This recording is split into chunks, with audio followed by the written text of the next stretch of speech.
Bonjour les graphes, ravi de vous retrouver pour cette nouvelle vidéo hebdomadaire donc consacrée à l'analyse des différents indices des matières premières et puis des actions qui sont plus ou moins des opportunités. Évidemment, en ce moment, ça commence à pas être terrible, mais c'est là justement où ça devient intéressant parce que c'est l'observation. Et ce qui fait les profits futurs, c'est votre capacité à pouvoir observer, à pouvoir analyser et être patient dans cette analyse, dans les constructions, dans la mise en place des constructions pour pouvoir justement, lorsque l'opportunité sera naissante, eh ben, avoir déjà fait tout le travail en amont qui vous permettra derrière de prendre la décision d'une manière beaucoup plus réactive et pas après l'heure. Surtout quand la volatilité baissière revient. Alors, c'est toujours intéressant puisque les personnes qui paniquent, les personnes qui justement ont peur, etc., c'est en général des personnes qui ne sont pas en bourse depuis très longtemps et qui donc du coup, une séance à moins 3%, moins 3,5%, eh ben, elles n'ont pas vu ça. Et donc elles se disent que c'est énorme, qu'il faut jeter le bébé avec l'eau du bain, que c'est la panique, que c'est la faim, etc., etc. Mais c'est juste une problématique d'expérience, c'est juste une problématique de vécu. Donc quelque part, moi, de toute façon, ce que je trouve intéressant depuis 2 ans où on fait du zigzag, et on a des corrections justement qui sont assez puissantes, mais on a également des corrections haussières qui le sont tout autant. Ce que je trouve intéressant, c'est que c'est très formateur. Alors bien évidemment, ce qui est important aussi, c'est de comprendre qu'il faut se former, de comprendre qu'il faut savoir ce que l'on fait et de comprendre également ce qu'est une couverture, que ce soit des liquidités, que ce soit du BX4 ou que ce soit pour celles et ceux qui sont déjà un petit peu plus dans le court-termisme, etc., que ce soit des positions de vente à découvert. Donc ce qui est pour moi le plus important maintenant, c'est de dire à moins de 3,5%, c'est rien dans le sens où si vous avez des années d'expérience, eh ben, quelque part, c'est des choses qu'on a déjà connues, hein, qu'on a déjà connues sur des années sur du 2016, on a déjà connu ça sur du 2015, on a déjà connu ça sur du 2014, on a déjà connu ça également sur du 2012, 2011, n'en parlons pas, 2010 non plus, et puis 2008 également, 2007 aussi. Donc ce qu'il faut bien comprendre, c'est que voilà, du moins 3%, c'est pas la fin des haricots. Moins 3%, c'est un coup derrière la nuque, c'est un coup qui prouve que la confiance des investisseurs est atteinte. Et la confiance des investisseurs, elle a été atteinte pas sur une séance. La confiance des investisseurs, elle est atteinte déjà depuis de nombreuses séances, puisqu'on a de l'incertitude, que cette hausse a été l'une des plus haïes et que justement, en fait, on a eu continuellement une incertitude et continuellement, dès que ça montait, un renforcement de toute la presse, etc., de dire attention, ça va chuter, etc., machin bidule. Ce qui fait que quand ça se met réellement à baisser, eh ben, toutes les peurs que l'on pouvait avoir et toutes les positions que l'on tenait fébrilement, eh qu'est-ce qui se passe? On se dit, bah, ça y est, c'est parti maintenant. Donc on appuie sur le bouton vendre. Et donc on ne fait que renforcer finalement l'aspect, la psychologie des foules, on ne fait que renforcer finalement le scénario sur lequel on avait tellement peur et on ne fait que créer l'objet de ces peurs. Donc ça, je passe, c'est pour la partie un petit peu psychologique, un petit peu mindset. Ce qui est important de retenir, c'est que c'est pas la fin du monde. C'est que, en effet, on a baissé fortement en une séance, que d'une part, un petit peu sur les 2 dernières séances, on l'avait un petit peu senti en venir, mais derrière le fait que ça débouchonne comme ça sur une séance, évidemment, vous avez un catalyseur, et ce catalyseur, c'est Trump. Et ce catalyseur, il est venu faire quoi? Il est venu créer de l'incertitude, il est venu briser la confiance. Et c'est ça qui fait toujours le plus mal en bourse, c'est pas les bonnes nouvelles, les mauvaises nouvelles, puisque on peut acter, on peut calculer, on peut savoir exactement où on va, même avec des mauvaises nouvelles. Ce qui fait le plus mal en bourse, c'est l'incertitude. Parce que bien évidemment, là, vous avez tous les scénarios qui peuvent germer. Et donc derrière, vous avez tout un tas également de protagonistes qui peuvent avoir plus ou moins peur et qui donc peuvent devenir plus ou moins émotionnels, ne pas suivre leur plan, ne pas avoir de discipline, ne pas avoir des tailles de position qui sont respectables et respectées, et derrière qui vont jeter le bébé avec l'eau du bain. Donc du coup, ce qu'il faut comprendre également, c'est que ces séances-là, elles créent quoi? Elles créent des inefficiences de marché. Et ces inefficiences de marché, c'est ce qui va créer des opportunités. C'est ce qui va permettre à des titres, des bons dossiers, de revenir à des niveaux de valorisation intéressants, qui vont donc faire germer une opportunité pour l'investisseur qui souhaite battre le marché. Parce que la seule façon de battre le marché, c'est d'être meilleur que la moyenne pondérée du marché. Et la seule manière de faire ça, c'est d'avoir des marchés inefficients. Si vous avez des marchés efficients, eh ben, il est impossible de battre le marché. Si vous avez des marchés inefficients, eh ben, c'est justement dans ces moments de baisse, c'est là où il faut observer. Il ne faut pas être impulsif, il ne faut pas acheter tout ce qui bouge, mais il faut observer, c'est là que les gains futurs vont se préparer, vont se travailler. C'est là que les futurs plans, justement, se font. Et c'est pas justement en jetant le bébé avec l'eau du bain, en disant bah, je regarde plus la bourse maintenant, c'est bon, c'est parti, ça va baisser, etc. Et ça, ça fera en sorte que vous serez toujours un train après l'heure. Et c'est justement ce que j'arrête pas de répéter, c'est que c'est quand les marchés baissent que c'est là que vous faites les profits futurs, que vous réalisez justement les profits futurs, pas en achetant nécessairement, mais en observant, en créant vos plans, en regardant les dossiers en présélectionnant les dossiers avec des bonnes valorisations, avec peu de dettes, voilà, avec des dossiers de bonne qualité qui reviennent sur des niveaux de valorisation intéressants. Et là, vous faites vos plans. Et derrière, justement, c'est ce qui va vous permettre de pouvoir profiter de ces anomalies de marché, de cette inefficience de marché, de la psychologie des foules. Et c'est ce qui vous permettra, quand le marché reprendra de la confiance, à un moment donné ou à un autre, c'est toujours le cas, et ben, de pouvoir profiter de cette inefficience du marché et de pouvoir profiter derrière d'actions qui vont remonter bien plus que ce que va faire le marché. Et c'est comme ça qu'on bat le marché. Évidemment, là, je vous ai généré quelque chose qui est plutôt moyen-long terme hein, et pas court terme. Donc, comme d'habitude, si vous appréciez ces vidéos, si ça vous aide, etc., n'hésitez pas à mettre un pouce en l'air, ça m'aide également à faire connaître mon travail. Je vous recommande également de vous abonner à la chaîne, de cliquer sur la cloche, comme ça vous recevez une notification dès que je publie une nouvelle vidéo. Et je vais reprendre également des publications de conseils, ce que je faisais en milieu de semaine, etc. J'ai levé un petit peu le pied, je me suis un petit peu plus occupé de mon portefeuille. Voilà, ça m'a permis d'être un petit peu plus concentré et du coup de ne pas trop souffrir sur ces éléments-là. Et donc on va attaquer directement, je n'ai pas plus de choses à vous dire, je pense. J'ai un petit peu tout dit et on va directement attaquer donc sur le CAC 40. Et donc notre CAC 40, évidemment, ce qui était pour moi le plus intéressant, c'était la phase, vous le voyez, de construction et de stagnation qu'on avait ici. On avait tenté la sortie par le haut, finalement on avait rebroussé chemin et ça c'était un premier signal de faiblesse, on s'en avait parlé. Et derrière ce chandelier ici, c'était le deuxième signal de faiblesse puisqu'on cassait cette oblique haussière et on passait sous les 5560 points et on cassait également les 5530 points. Et finalement, les deux chandeliers en mode rebond qu'on a connus étaient des simples pullbacks. Je vous avais dit de prendre ces rebonds-là avec des pincettes et j'en ai profité à titre personnel pour renforcer mon BX4, pour renforcer ma couverture. Et derrière, après, voilà, je veux dire, la baisse que nous avons connue aujourd'hui, potentiellement, on aurait pu naviguer ici, casser plus tard. Bref, l'objectif, on aurait pu l'atteindre en plusieurs séances. On l'a atteint en une seule séance parce que vous avez eu le catalyseur Trump. Donc là, derrière, ce qui est intéressant, c'est que j'avais tracé cette oblique haussière, elle a tenu la moitié de la journée et derrière, on l'a cassée à la baisse. Donc dorénavant, elle devient résistance. Donc résistance 5410 points, 5430 points. Tant qu'on va être sous ces niveaux-là, allez, 5450 également, puisque très rapidement, la moyenne mobile 50 va se retourner, va s'aplatir, se retourner à la baisse. En gros, c'est simple, hein. Maintenant on est rentré en mode correctif et on peut faire du rebond, mais là aussi, les rebonds seront simplement des rebonds techniques tant qu'on sera de toute façon dans l'incapacité de passer les 5430, 5450. Hein.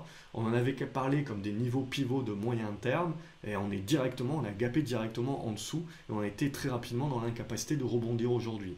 D'ailleurs, c'était un signal, ça, hein. On en a parlé dans l'Académie des graphes, c'est-à-dire que quand vous baissez comme ça assez fortement, on va chercher un support oblique. On a tenté à plusieurs reprises au cours de la journée des rebonds, mais ces rebonds étaient faibles et ils étaient très rapidement rendus caduques également. Donc ça, c'est un signal de faiblesse. Quand vous baissez beaucoup et que le rebond technique qui s'ensuit est vraiment très très faible, ben ça veut dire que vous n'avez pas fini la purge.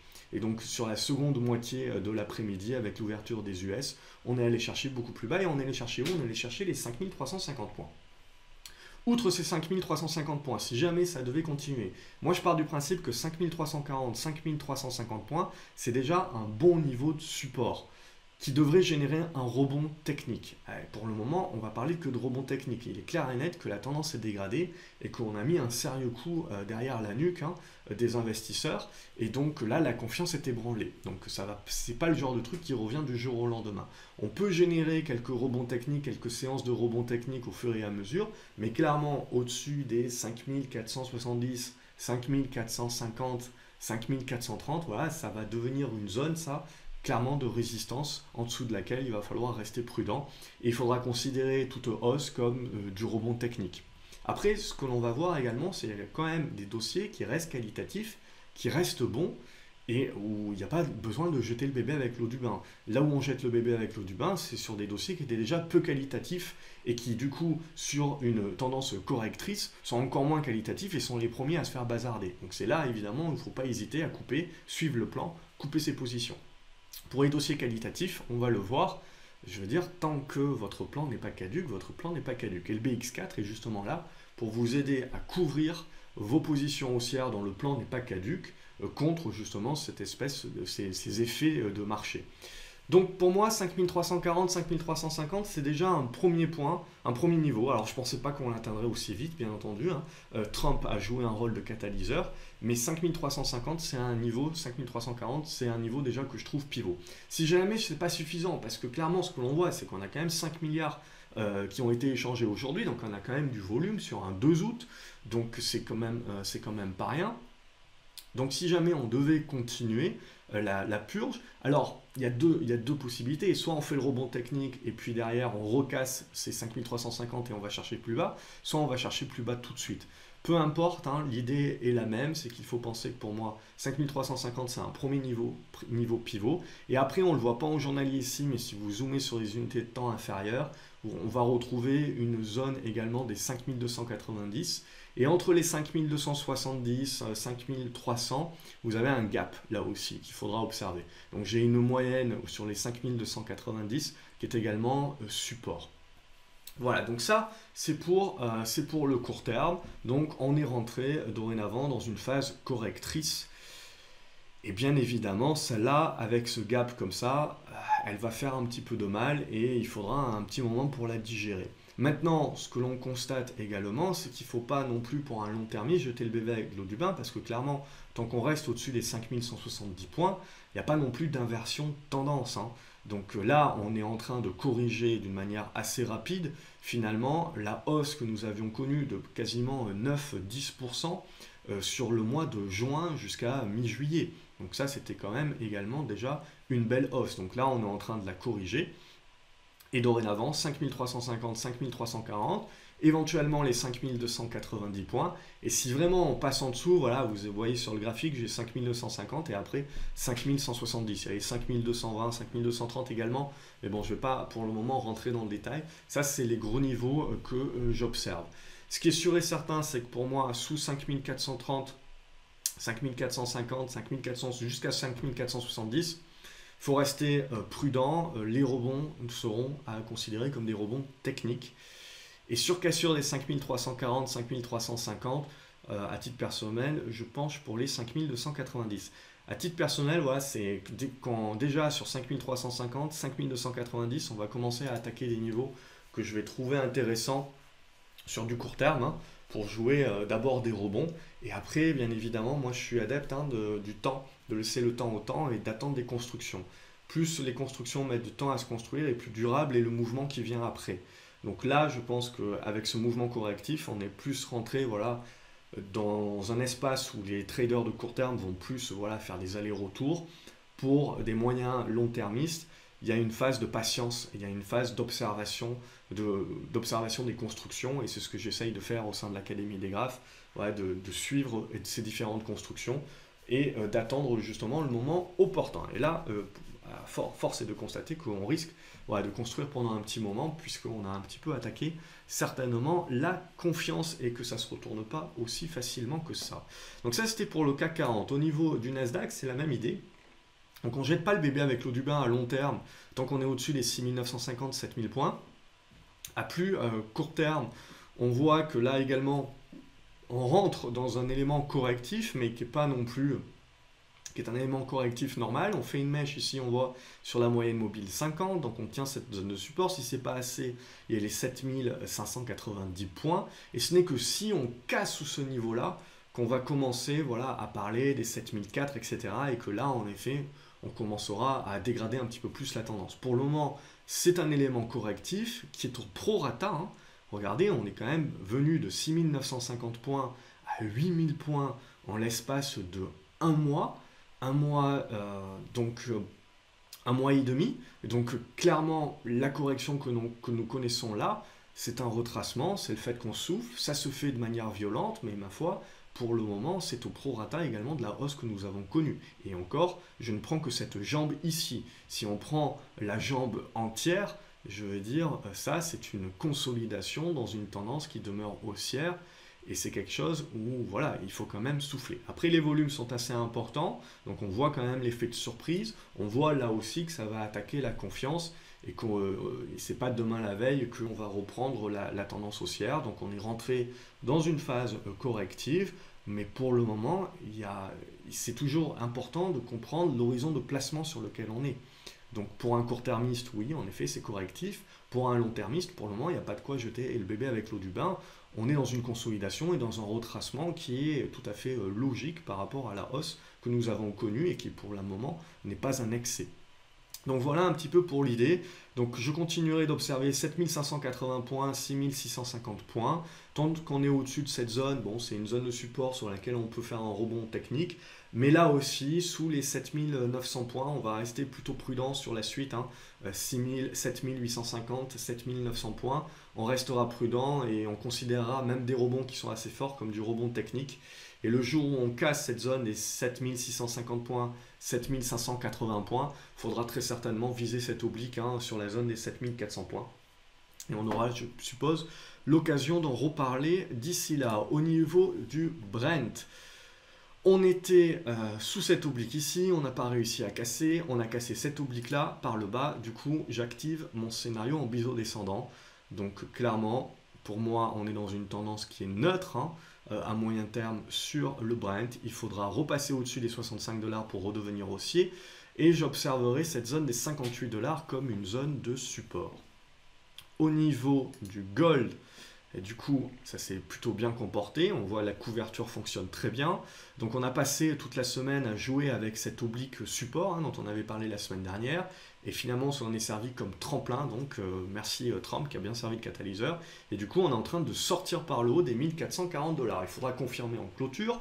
Mais bon, on a quand même des bons volumes. Donc ça a l'air d'être une belle relance. Donc la hausse, la tendance haussière de fond est relancée à court terme. Donc clairement, là aussi, on continue d'être positif. Au niveau de l'euro-dollar, on est venu chercher cette oblique de support du biseau et on a rebondi directement. Donc je vais supprimer ça, on n'en a plus trop besoin. Donc on est dans un biseau qui, ma foi, pourrait être aussi interprété comme un canal, biseau très léger. Donc on est toujours en mode dégradé sur l'euro-dollar. Il faudra revenir au-dessus des 1,13 à 1,14 pour pouvoir relancer la hausse sur l'euro-dollar. Et clairement, bon, ce que ça prouve, c'est que Trump, malgré tout ce qu'il fait, pour l'instant, il perd le pari. Et il a perdu le pari aussi en tapant à nouveau sur les Chinois, puisque le dollar, pour le moment, on voit, c'est quand même renforcé. Le yuan également, on voit sur... si le but, c'est de rendre les entreprises américaines plus compétitives, pour le moment... c'est plutôt en mode dégradé. Donc ça sera le cas, en tout cas pour l'euro. On le voit, il faudra redépasser les 1,13, 1,14. Et là, en l'occurrence, Trump commencera un petit peu à gagner son pari. Mais pour le moment, c'est un échec total. Et après, bon, évidemment, on peut penser qu'il veut faire baisser les taux, etc. Donc il fait en sorte de faire baisser les marchés. Bon, c'est quand même... voilà. Ce qui, moi, me dérange le plus, c'est que depuis 1 an et demi, c'est Trump qui fait les marchés. Donc ça, c'est quand même un petit peu dérangeant. Mais sinon, voilà où nous en sommes, graphiquement parlant. Donc pas grand-chose de plus à se dire. Au niveau du cuivre, on regarde, regardez, pouf, dégradation. Donc là, c'était simple. On s'était dit, tiens, là, ça va un petit peu mieux. Là, quand même, on est sur résistance. Là, tout de suite, on casse, moment de faiblesse. Et là, vous le voyez, ce support oblique, on l'a cassé. Et donc là, c'est la confiance dérape. Et donc, clairement, les investisseurs commencent à se dire... que l'économie, on a atteint d'abord les valeurs cycliques et puis très certainement les valeurs de service, les valeurs du tertiaire, etc. Vont commencer peut-être à payer un petit peu les pots cassés sur la seconde moitié de 2019, alors que leurs chiffres ont été plutôt bons jusqu'à maintenant, mais peut-être que le marché est en train d'anticiper donc la continuation d'une dégradation. Et ça, on peut le voir également par le cuivre, donc là, c'est un signal également négatif. Par contre, il ne faut pas jeter le bébé avec l'eau du bain, parce que également, ça va nous renvoyer sur quoi? Ça va nous renvoyer sur la zone des 2,50, qui est un support oblique de long terme.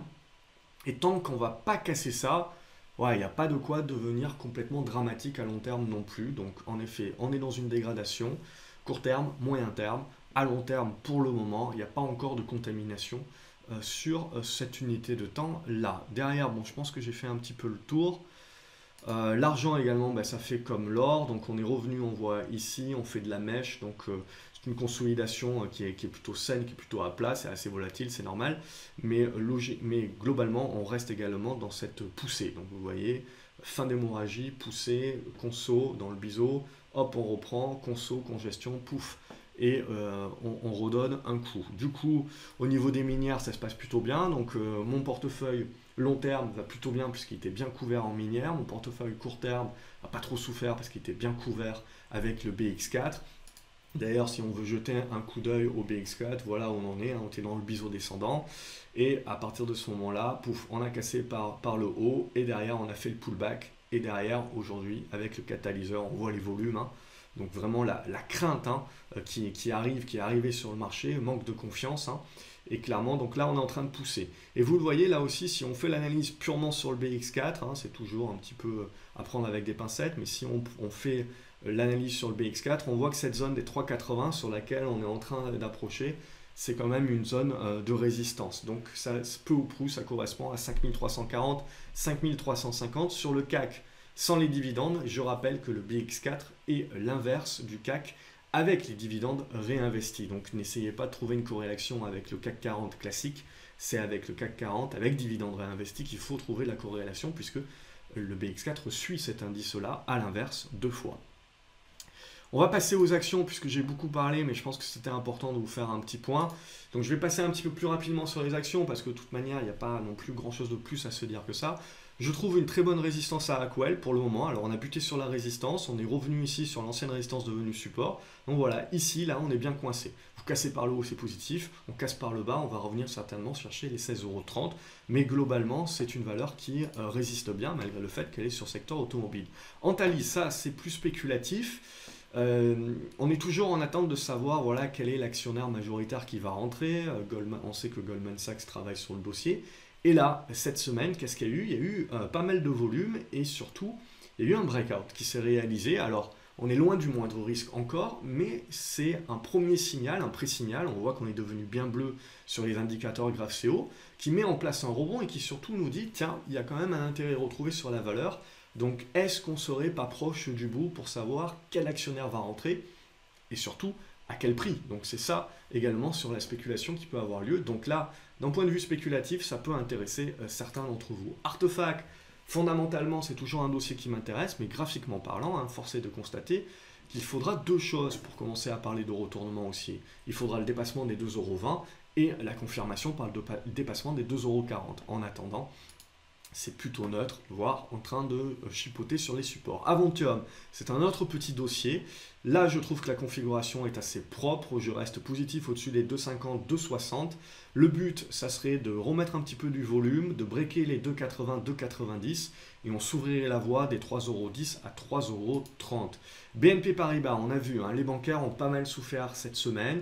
Déjà, ça faisait plusieurs jours, plusieurs séances qu'on n'arrivait pas à casser cette oblique descendante qui aurait permis de retrouver un petit peu de baume au cœur sur les bancaires et donc également sur les indices. Ça n'a pas été le cas. Et donc entre hier et aujourd'hui, on voit, et surtout aujourd'hui, on est revenu chercher le support oblique. Donc on reste dans une phase qui est plutôt neutre. Hein. Donc c'est là aussi où on ne jette pas le bébé avec l'eau du bain. Oui, les tendances long terme sont dégradées sur les bancaires, c'est clair et net. Mais là, je me concentre plutôt sur le court terme. Et le court terme, c'est plutôt neutre. On casse par le bas, bien évidemment. On validera la dégradation. Il ne faudra pas attendre grand-chose de la part des indices. Par contre, tant qu'on continue de rester là, on continue de rester neutre. Ce qui surtout nous intéressera pour devenir un petit peu plus positif et parler un petit peu plus d'un retour de la confiance, c'est la cassure par le haut. Pour le moment, hein, c'est clairement pas, c'est pas encore pour demain.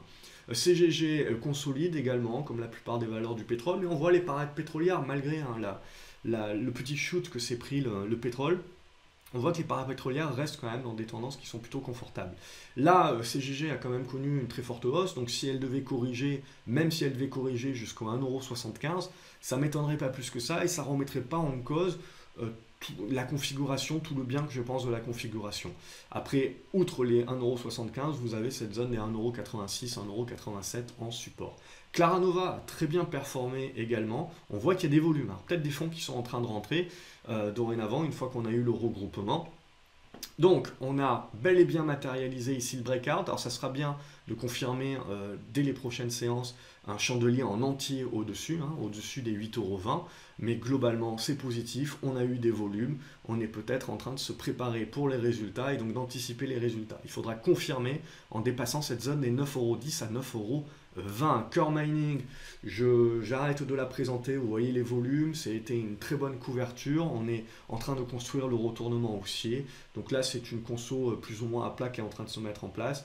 Si jamais on continue la hausse, je pense que les 5,20 $ sont un objectif.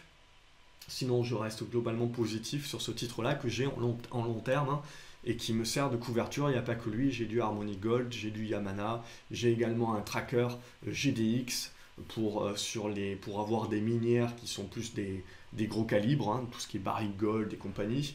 Et derrière, en fait, je vais spéculer sur des actions des plus petits trucs. Core Mining, c'est quand même un gros producteur mondial. Mais pour les autres minières, je vais aller chercher quand même des juniors, des minières un petit peu plus spécu pour essayer d'aller chercher de la surperformance. C'est là où je suis un peu plus sélectif. Sinon, il y a le tracker pour pas trop se prendre la tête. Au niveau de Crédit Agricole, c'est la même chose que BNP Paribas, hein. Donc, on a été dans l'incapacité de casser cet oblique ici. Donc, ça, c'était le premier niveau de faiblesse. On en avait déjà parlé. Derrière, deuxième niveau de faiblesse, c'est qu'on a gapé directement sous ces 10,60 €, 70. Et on est allé chercher le support. Donc, on a sauvé les meubles. Mais globalement, voilà, la résistance est là, le support est là. À la limite, il y a un autre support oblique ici. Mais en gros, le jour où vous passez sous les 10,20 €, c'est là où ça commence à sentir mauvais pour Crédit Agricole et très certainement pour l'ensemble du secteur des bancaires et donc bien évidemment pour la confiance sur le reste du marché. DBV également, ça n'a pas été très bon aujourd'hui, hein. Donc hier, un échec ici. Aujourd'hui, on a plutôt confirmé cet échec et cette faiblesse. Bon, on a tenu tant bien que mal ce support oblique. Globalement, j'ai des supports, alors ça peut pas mal bouger, hein, c'est assez volatile comme titre. Mais en gros, entre les 15,50 € pour faire large et les 16,50 €, ouais, c'est une zone de support, c'est une zone d'accumulation pour moi. Je continue à jouer l'accumulation sur le titre et à jouer la news, tout simplement. Jetswell, il faudra attendre de sortir par le haut de cette oblique haussière. On devrait avoir un bon signal. Attention, il n'y a pas lourd niveau volume. Engie, bon, ça consolide comme le reste du marché. C'est normal, hein, on souffle, on vient quand même de loin. Hein, donc c'est normal de souffler. J'ai une zone de soutien vers cette zone des 13,40 € en premier lieu. Eramé, alors, gros volume. La tendance est baissière. Ne me faites pas dire ce que je n'ai pas dit. Ce n'est pas moins de risque et c'est baissier. Pourquoi je prends une position ? Parce que mon portefeuille, et le portefeuille sur lequel j'ai pris la position est un portefeuille spéculatif. Je me permets de prendre des positions qui ne sont pas moins de risque parce que j'ai eu la discipline pendant des années durant de ne faire que du moins de risque et de mettre suffisamment d'argent de côté et d'investir avec mes gains. Et à partir de ce moment-là, derrière, quand vous faites ça, vous pouvez vous permettre, avec suffisamment de bouteilles, de pouvoir mettre, parce que vous avez la profondeur de portefeuille possible, de pouvoir passer sur un achat d'actions par accumulation. C'est-à-dire que je ne joue pas aux devinettes de savoir où est le support. Je vais donc acheter au fur et à mesure. Et je vais acheter à chaque fois que l'action baisse des portions de plus en plus grosses pour faire en sorte de niveler mon prix de revient. Ce qui fait que j'ai commencé à acheter directement sur la zone ici des 45 €. Et donc j'ai acheté derrière un autre batch, et puis mon plus gros batch, je l'ai acheté aujourd'hui. Ce qui me permet d'avoir un prix de revient aujourd'hui qui est aux alentours des 40,80 €.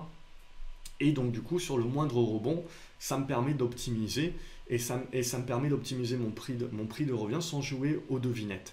Donc après, si vous voulez faire du pur moins de risque, Eramé n'est clairement pas aujourd'hui dans votre sélection.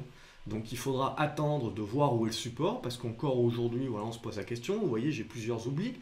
Je continue à privilégier un scénario en biseau descendant. Mais ce biseau descendant, il est entre les 37 € et les 39 €. Donc je ne joue pas aux devinettes, voilà, je sais que ça se joue à peu près dans ce niveau-là, mais je vais attendre que le marché me trouve le niveau de support. Une fois qu'il aura trouvé le niveau de support, il y aura un rebond technique. Le rebond technique sera au prorata de la baisse.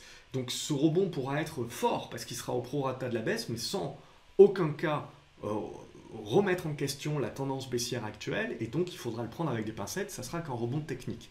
Et derrière, moi ce qui m'intéressera, c'est que quand ce rebond technique refluera, c'est là qu'on construira potentiellement la fin d'hémorragie.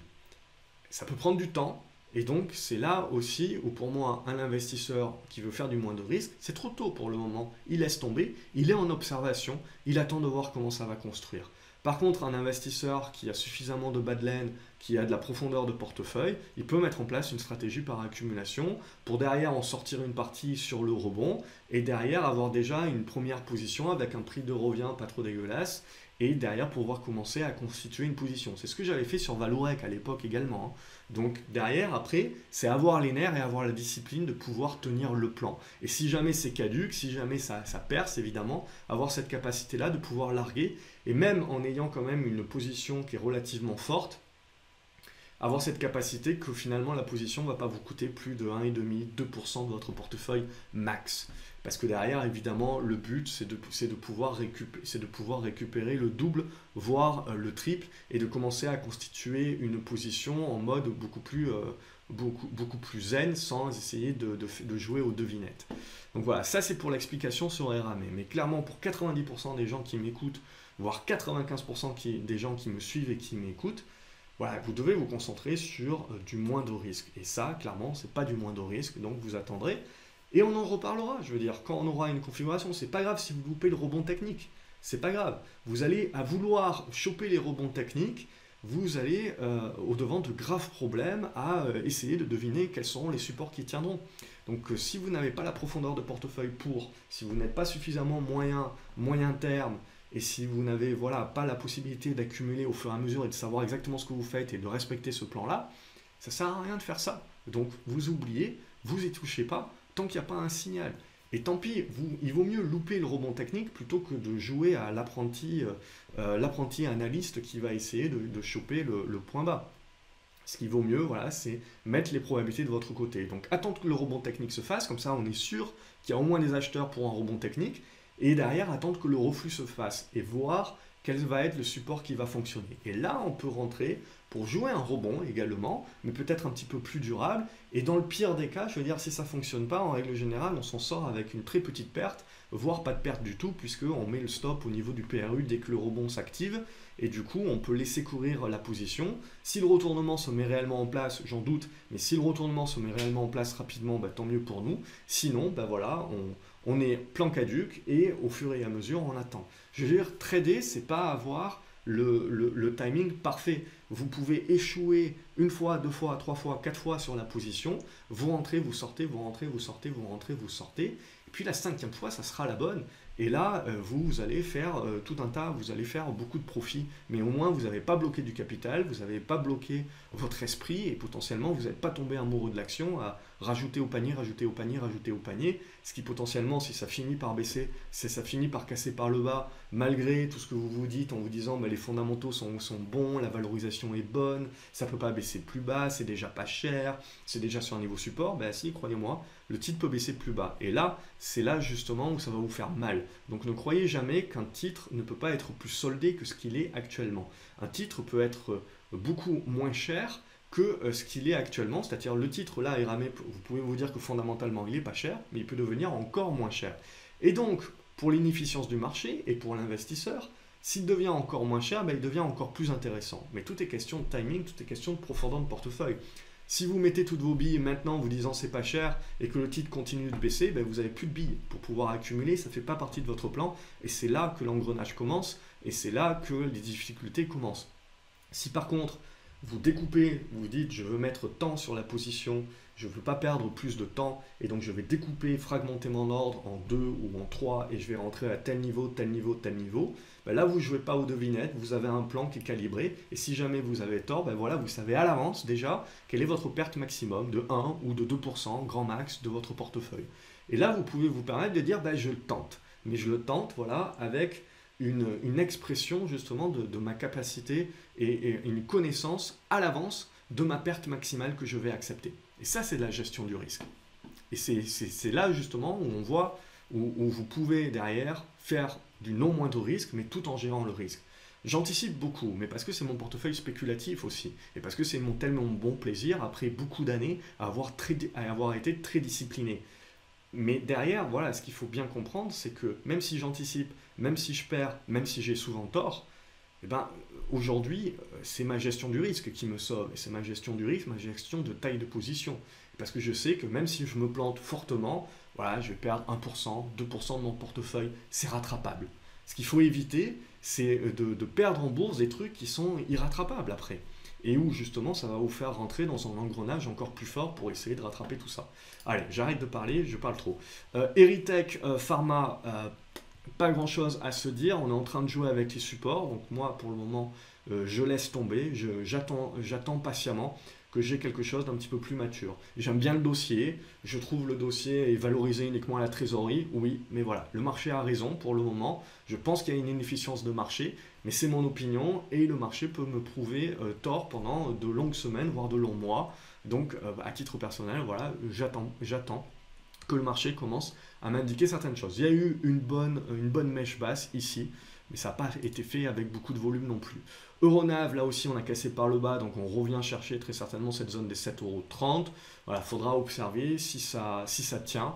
On restera plutôt dans une configuration de neutralité. Europcar, on est toujours en train de tenir cette oblique baissière, mais là aussi on n'est pas moins de risque, c'est baissier. Il n'y a rien à dire, le seul petit point positif c'est de se dire ok on tient l'oblique baissière. Donc c'est un bon support. EVS, là c'est un petit peu plus propre, la fin de séance n'a pas été aussi propre que ce que j'aurais bien aimé, mais voilà, vous êtes dans un triangle ascendant, si ça casse par le haut, il y aura un joli breakout avec un joli signal, on pourra viser je pense la zone des 25 €. On reste plutôt positif au-dessus des 21 €. Fugro, donc le concurrent de CGG, est beaucoup moins joli que CGG, mais du coup, voilà, j'ai parlé dans l'académie d'un éventuel rattrapage, et derrière on a eu une news, et on voit qu'on a une consolidation de cette news. Donc là, je pense qu'il y aura une bonne congestion à jouer et éventuellement, voilà, un retour certainement sur cette oblique.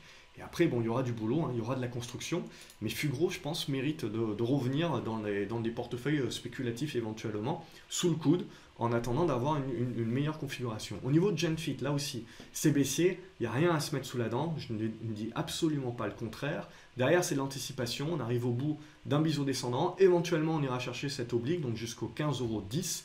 Et ce qui va réellement faire trigger, hein, si vous le voyez, c'est de revenir au-dessus des 16,40 €. Là, on devrait pouvoir nourrir un rebond vers les 17,10 €. Et derrière, on verra comment ça va construire, on aura l'occasion d'en reparler. Voilà, je vous le montre, mais clairement, là aussi, pour le moment, c'est de la pure anticipation. Vous le voyez, c'est bien rouge au niveau des indicateurs. Donc un investisseur de moins de risque, pour l'instant, il ne touche pas. Mais ça se regarde. Parce que quand on aura le signal et la construction juste après ce signal, là, justement, il faudra être préparé à l'avoir bien observé pour pouvoir être réactif et faire son plan rapidement. Et pas arriver après la bataille. Genkyotex, ça c'est un peu plus spéculatif.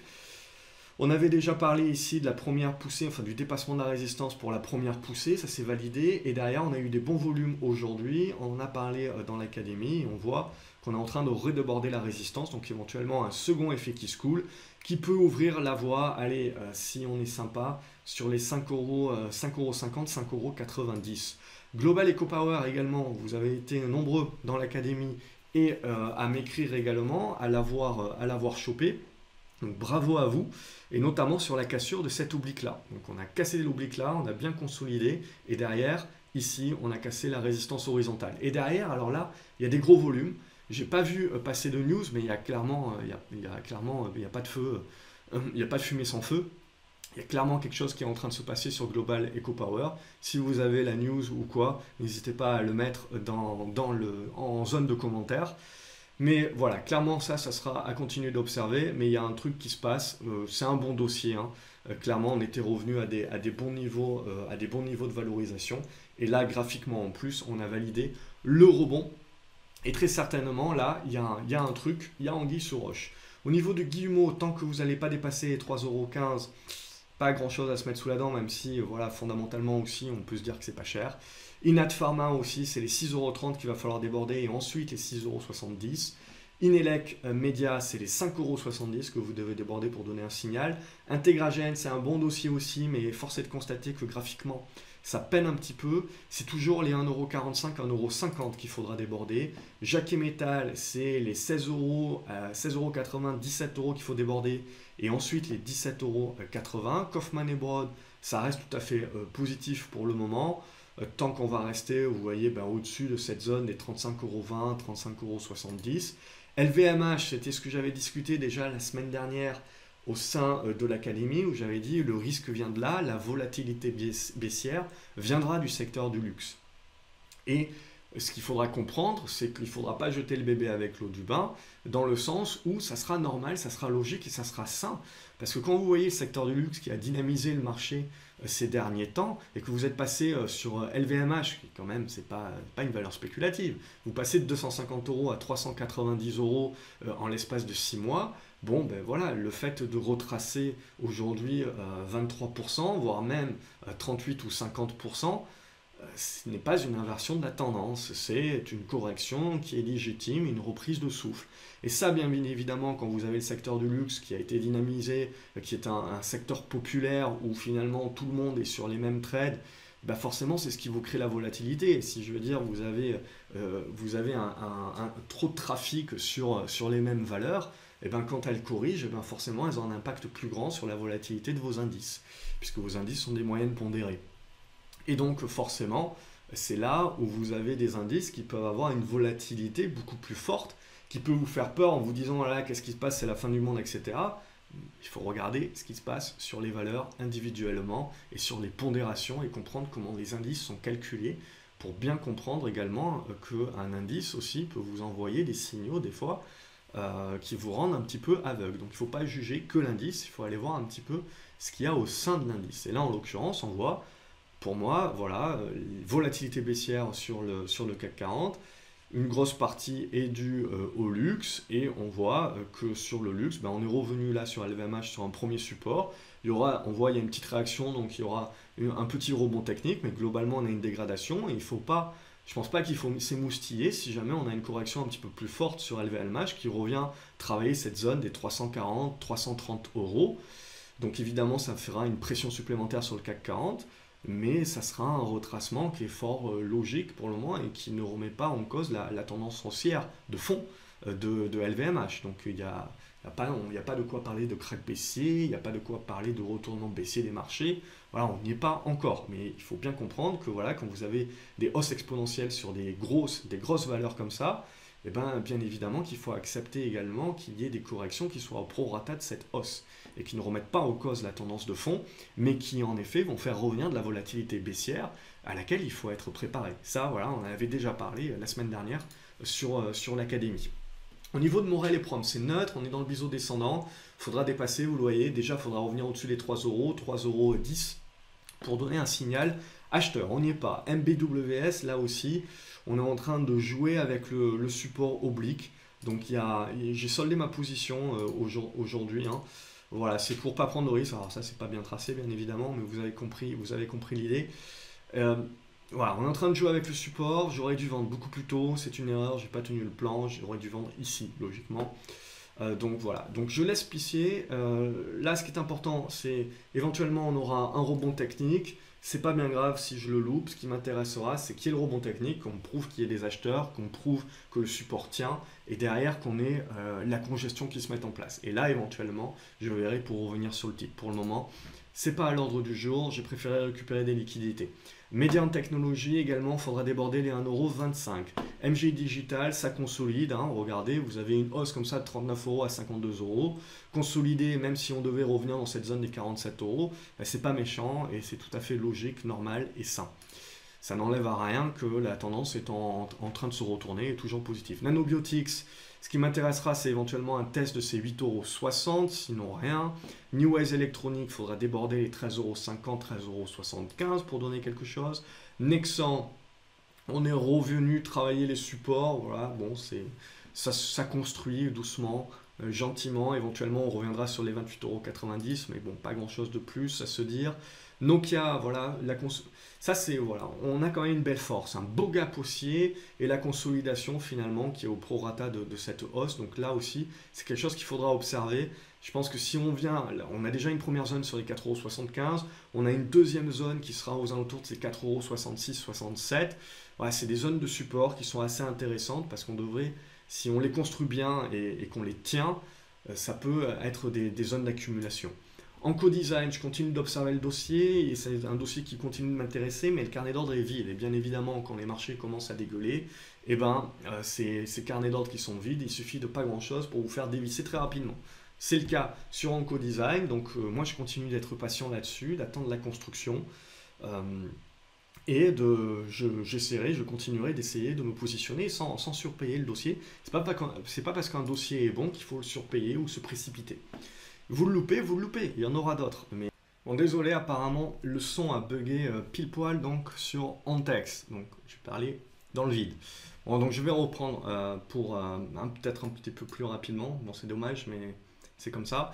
Petit problème technique. Donc Ontex, j'avais pris une position, je m'étais fait sortir, j'ai repris une position, j'ai vendu. Là, ce qui va m'intéresser, vous voyez, on a fait le breakout de cet oblique ici. Ce qui va m'intéresser, c'est le pullback sur 14,20 €, 14 €. Et essayer de jouer un retour sur les 15,80 €. Donc une continuation, pourquoi pas, des rumeurs d'OPA et compagnie. Auxurion, j'ai pas touché, je laisse faire, pardon.